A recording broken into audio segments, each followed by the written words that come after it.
এই শাপলা নিয়ে এত কথা হচ্ছে কালকে থেকেই। কয়েকটা কথা বলা জরুরি বলে আমি মনে করি, তাই আসলে এই ভিডিওটা বানানো। একটা দল ইদানিং নির্বাচনের পরে খুব বেশি চিল্লাইতেছে, লাফালাফি করতেছে।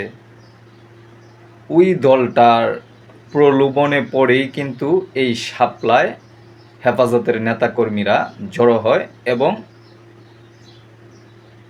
মারাত্মক একটি ঘটনা 5ই মে 2013 সালে ঘটে।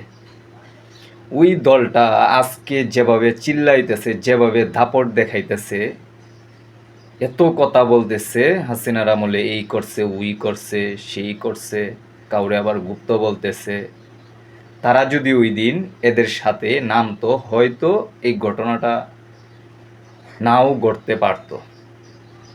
আরেকটা কথা আপনাদেরকে আমি বলে নিই, এই শাপলার ঘটনা এবং পিলখানার ঘটনাকে কেন্দ্র করেই আমার হাসিনাকে ঘৃণা করা শুরু হয় এবং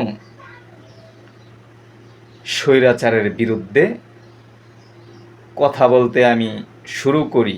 সেটা হাসিনার আমল থেকেই আমি কথা বলি তার বিরুদ্ধে। ঠিক আছে? এখন ঘটনা আসলে যেটা হচ্ছে, এখন পর্যন্ত তার সংখ্যাটা কি এটা ঠিকভাবে আমরা জানতে পারিনি।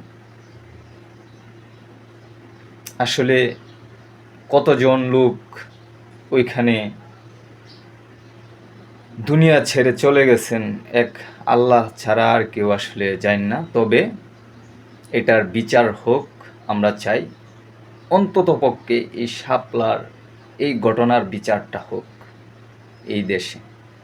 তবে বিচার কি হবে কি হবে না আসলে বুঝতেছি না। একটা দলের কোনো পোস্ট চোখে পড়ে নাই এখন পর্যন্ত। আপনাদের পড়ছে কিনা আমি জানি না।